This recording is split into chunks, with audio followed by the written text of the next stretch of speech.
మంథని నియోజకవర్గంలో ప్రత్యేకమైన పరిస్థితులని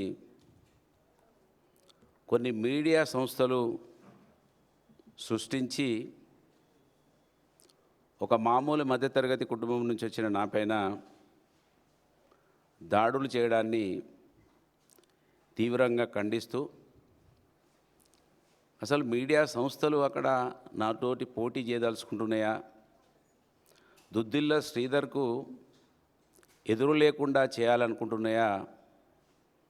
ఇవాళ ప్రజాస్వామ్య భారతదేశంలో 4వ స్తంభంగా చెప్పుకోబడేటువంటి మీడియా రంగం ఒక మామూలు మధ్యతరగతి నుంచి పైకొచ్చి దాదాపు 37 సంవత్సరాల ప్రజా జీవితంలో అనేక అవరోధాలు, అనేక దాడులను తట్టుకొని ప్రజల కోసమే ప్రజాక్షేత్రంలో నిలబడ్డ నాపైన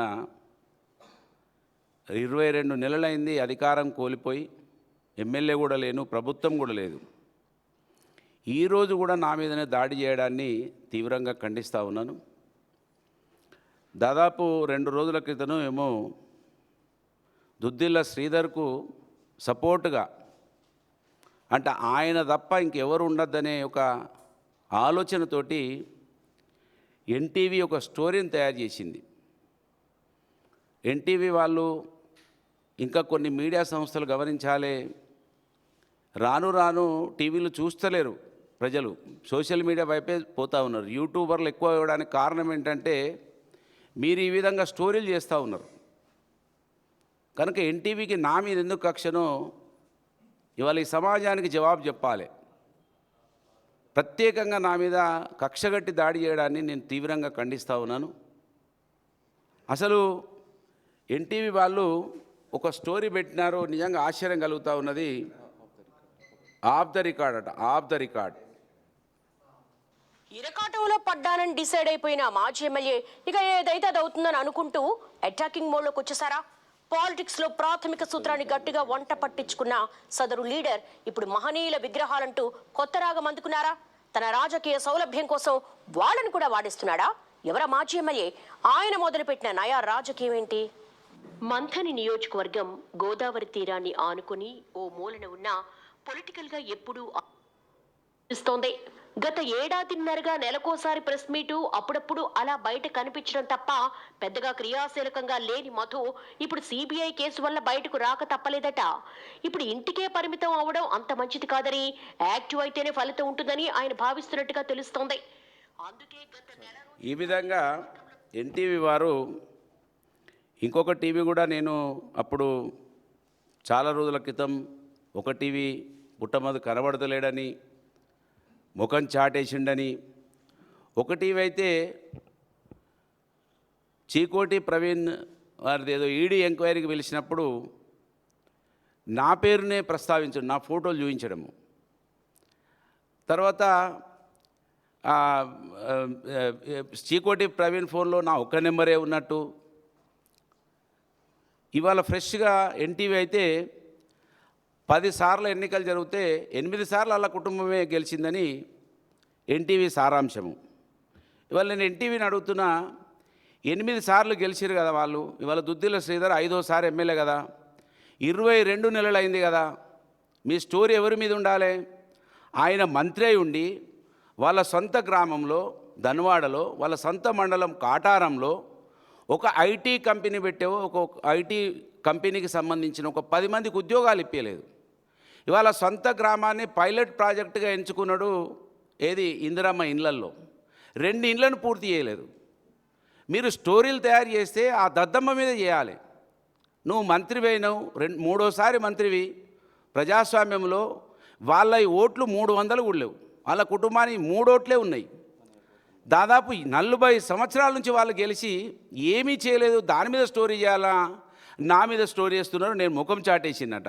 ఈడ ముఖం చాటే వీళ్ళ కళ్ళు కనబడుతున్నాయా లేదా నాకు అర్థం కాదు. నేను మంత్రిలో తిరుగుతున్నా. ఇవాళ మహనీయుల విగ్రహాల గురించి ఆయన మాట్లాడారు. నేను మహనీయుల జన్మస్థలాలు, కర్మస్థలాలు సంవత్సరం కాలం పాటు తిరిగిన. అసలు నేను ఈ దేశంలో ఎవరైనా గుళ్ళను తిరుగుతారు, కానీ నేను మహనీయుల జన్మస్థలాలు తిరిగిన, కర్మస్థలాలు తిరిగిన. దాదాపు నేను పూలే గారి విగ్రహము 2016లో పెట్టిన, చాకల ఐలమ్మ గారి విగ్రహం 2015లో పెట్టిన, ఇట్లా దొడ్డి కొమరయ్య విగ్రహం కావచ్చు, అదే పివి నరసింహరావు గారి విగ్రహం కావచ్చు పెట్టినాము, సర్దార్ సర్వాయి పాపన్న విగ్రహం పెట్టినాము, రకరకాల మహనీయుల విగ్రహాన్ని పెట్టినాము. ఆయన ఏమంటాడు, ఇవాళ శ్రీపాదరావు గారి పేరుని తీసుకున్నాడని అనుకుంటారని ఇలా అంబేద్కర్ పేరుని పెట్టి నేను ఆయనను తీసుకున్నా అంటున్నాడు. ఆలోచించండి మీరు, అంబేద్కర్ గారి పేరు నేను ఇవాళ తీసుకోవడం లేదు. 2014 నేను ఎన్నికలలో గెలిచిన మరుక్షణం నుంచే మహనీయుల యొక్క వాళ్ళ యొక్క జీవిత చరిత్రను మంత్రి నియోజకవర్గంలో చెప్పించడం జరుగుతూ ఉన్నది. మీరు ఇవాళ దాని మీద స్టోరీలు చేయాలి, లేకపోతే ఆయన కుటుంబం చాలా గొప్పదంటున్నారు. ఏం గొప్పది వాళ్ళ కుటుంబం? ఏమన్నా ఒక చెరువు పోసినరా, ఒక ఫ్యాక్టరీ కట్టినరా, ఓ ప్రాజెక్టు కట్టినరా, 10 మందికి ఉద్యోగాలు ఇప్పించినరా? దాని మీద స్టోరీలు చేయాలి కదా మీరు. నేను 30 సంవత్సరాల నుంచి ప్రజా జీవితంలో ఉన్నా. ఇవాళ నా మీద 900 కోట్ల అభియోగం పెట్టిండు ఈ దుద్దిల శ్రీధర్. అక్కడ ఎవ్వరు చనిపోయినా నాకే ఆపాదించిండు. ఇవాళ మంత్రిని మధుకర్ని వాడుకున్నాడు, అది ఎందుకు బయటకు వస్తలేదు?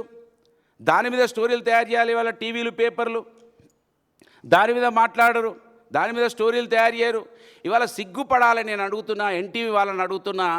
వీళ్ళది ధన్వాడ గ్రామం. ధన్వాడ గ్రామంలో ఈయన అమెరికాకు పోయి పెద్ద శ్లోకాలు చదివచ్చిండు. ఏమని?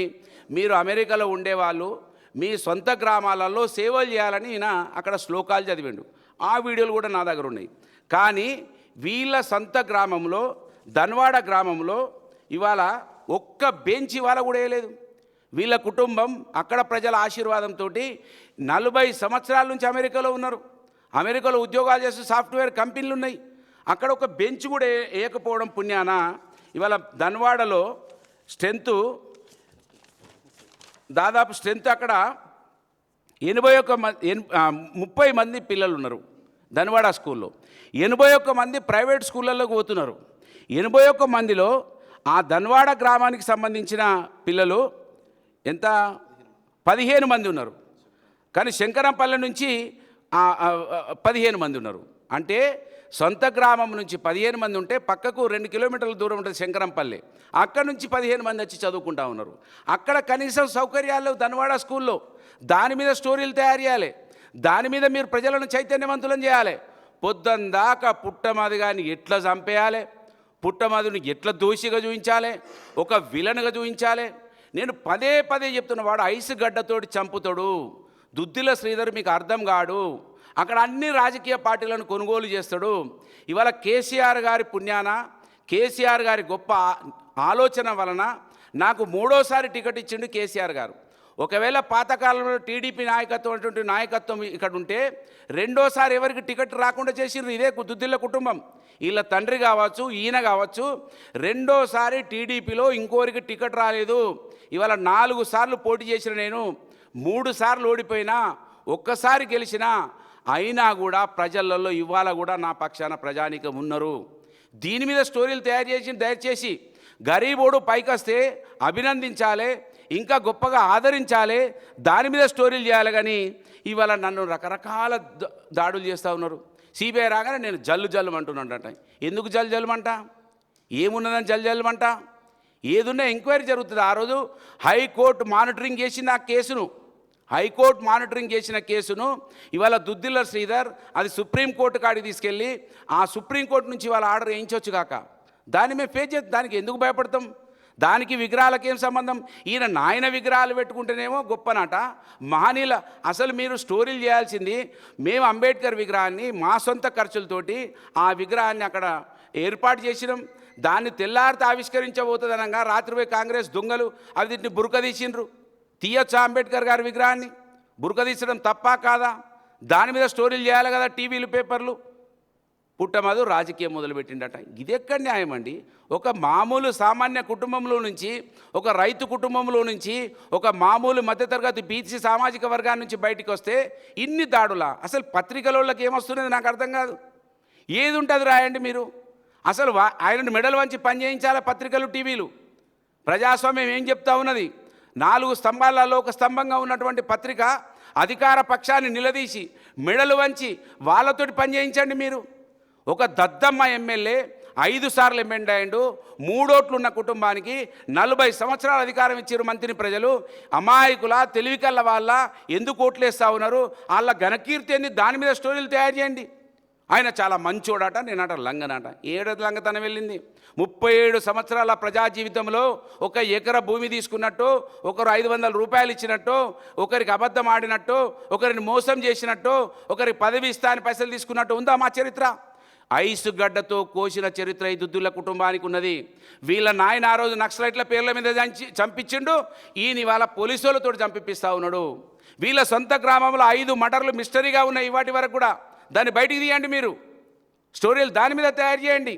అసలు పేపర్లు టీవీలు నా మీద దాడి చేయడం ఏంటండి? నాకు అర్థం కాదు. ఏం చేస్తా అనుకుంటున్నారు? అంటే దుద్దిల శ్రీధర్కి ఎవరు ఎదురు ఉండొద్దా? వాళ్ళ నాయనప్పుడు రెండోసారి ఎవరు పోటీ చేయలేదు. ఈయనప్పుడు వీడేంది పుట్టమదిగాడు ఒక మామూలు బీసీ కుటుంబంలో, ఒక కాపు కుటుంబంలో పుట్టినటువంటి వాడు 4 సార్లు అయినా దంగుతలేడని. ఏంది మీ కక్ష? అసలు ఎటుపోతా ఉన్నది ప్రజాస్వామ్యం? ఎందుకు నా మీద కక్ష? ఈ ఎన్టీవీకి ఎందుకు? ఇంకా కొన్ని టీవీలు ఉన్నాయి, వాళ్ళ పేర్లు వాళ్ళు చెప్పదలుచుకోలేదు నేను. ఎందుకు చేస్తూ ఉన్నాడు ఈ ఎన్టీవీ? ఆయన ఎవరి కోసం? అంటే ఈయన వచ్చి పోటీ చేస్తాడా? లేదు ఈయన ఆయన నాకు ఎవరిని ఎదురు ఉంచద్దు అనుకుంటున్నాడా? ఇదేనా ప్రజాస్వామ్యం అంటే? కనుక ఇవాళ మీకు చిత్తశుద్ధి ఉంటే ధన్వాడ స్కూల్లో స్ట్రెంత్ను పెంచండి. అక్కడ ఒక 10 మందికి ఉద్యోగాలు ఇప్పించండి. ఈ దుద్దిల శ్రీధర్ తోటి ఐటీ కంపెనీ ఒక 2 పెట్టించండి. మంత్రిలో ఒక 2, కాటారంలో ఒక 2 పెట్టించండి. ఒక ప్రాజెక్టు ఇవాళ ఇండస్ట్రియల్ మినిస్టర్ కదా, ఒక ఇండస్ట్రీకి ప్రతిపాదన లేదు. ఇవాళ 22 నెలలైంది మంత్రి నియోజకవర్గంలో ఒక ఇండస్ట్రీకి ప్రతిపాదన లేదు. అవమానపడాలి. ఇవాళ ప్రజాస్వామ్యం అవమానపడాలి. ఒక మంత్రి రోజు ముఖ్యమంత్రి పక్క జేబులో కూర్చుంటాడు, ముఖ్యమంత్రి అసెంబ్లీలో చెప్తా ఉంటాడు, దుద్దిల్ల శ్రీధర్ ఏది చెప్తా చేస్తా అంటున్నాడు. ఏం చేస్తున్నాడు ఈయన? దాని మీద స్టోరీలు రావాలి కదా. నా మీద నా దాడి ఏం చేసిర్రు? నా మీద దాడి చేసి 22 నెలలైంది. దుద్దిల్ల శ్రీధర్ ఏం చేస్తూ ఉన్నాడు? నా మీద అనేక ఆరోపణలు చేసిండు కదా. అధికార పార్టీలో ఉన్నప్పుడు, నేను ఎమ్మెల్యేగా ఉన్నప్పుడు నా మీద ఆరోపణలతోటే బతికిండు. నా మీద ఆరోపణలతోటే ఇవాళ డబ్బులు ఖర్చు పెట్టి గెలిచిండు. దాని మీద ఎందుకు ఎంక్వైరీ చేయరు? కనుక ఇవాళ నేను పత్రికను అడుగుతూ ఉన్నాను, ముఖ్యంగా ఎన్టీవీని అడుగుతూ ఉన్నాడు, ఈ స్టోరీకి జవాబు చెప్పాలా మీరు? దుద్దిల్ల శ్రీధర్ గారికి వత్తాసు పలికినటువంటి మీ స్టోరీకి జవాబు చెప్పమని నేను కోరుతా ఉన్నాను. కనుక ఇవాళ మీరు చెప్పినట్టుగా మేము మహనీయులను ఇవాళ కొలుస్తలేం. నేను ఎమ్మెల్యే అయిన మరుక్షణం నుంచే మహనీయుల యొక్క చరిత్రను మంత్రిలో చెప్తా ఉన్నాను. నాకు అనేక ఫోర్సులు వచ్చినాయి నువ్వు మహనీయుల గురించి మాట్లాడకని. అయినా కూడా నేను కేసీఆర్ గారి నాయకత్వంలో మహనీయుల గురించి చెప్తా అని చెప్పినా ఇవాటి కూడా చెప్తా ఉన్నాం. కనుక దాని మీద స్టోరీ పెట్టండి. ధన్వాడ స్కూల్ది ఒక స్టోరీ తయారు చేయండి. ఈయన 22 నెలల్లో ఏం చేసిండో దానిది ఒక స్టోరీ తయారు చేయండి. అందరూ మేల్కొనండి. ఇవాళ మామూలు ఒక మధ్యతరగతి కుటుంబంలో వచ్చినటువంటి నా మీద దాడులు ఆపాలని ఇవాళ ఈ తెలంగాణ భవన్ నుంచి ఈ ప్రజాస్వామ్యవాదులందరినీ మామూలుగా ఒక మామూలు కుటుంబం నుంచి వచ్చి కింది స్థాయి నుంచి వచ్చిన వాళ్ళ మీద ఈ దాడులు ఏ విధంగానైతే ఒక కుటుంబం 40 సంవత్సరాల అధికారంలో ఉండి ఎవడు కూడా మాకు అడ్డు రావద్దని చాకచక్యంగా తెలివిగా వాళ్ళకున్నటువంటి మీడియా సంస్థలు కావచ్చు, వాళ్ళకున్నటువంటి అధికారులను పట్టుకొని కావచ్చు, రకరకాల వేధింపులకు గురి చేస్తూ ఉన్నటువంటి విషయాన్ని గమనించమని కోరుతా ఉన్నాను. 37 సంవత్సరాలైంది. 87, 88లో హై స్కూల్ ప్రెసిడెంట్గా గెలిచినప్పటి నుంచి ఇప్పటి వరకు ప్రజా జీవితంలో ఉన్నా, ఓడినా గెలిచినా మంత్రి పట్టణంలో నేను ఉంటున్నా. మంత్రి పట్టణంలో నేను ఓడిపోయినాకనట ముఖం ఇది సంవత్సరానికి ఒకసారి ప్రెస్ మీట్ అట. అనేక కార్యక్రమాలు జరుగుతూ ఉన్నాయి. మీకు అక్కడ లోకల్ రిపోర్టర్లు ఉండరా? అడగరా వాళ్ళను? వాళ్ళు చెప్పరా?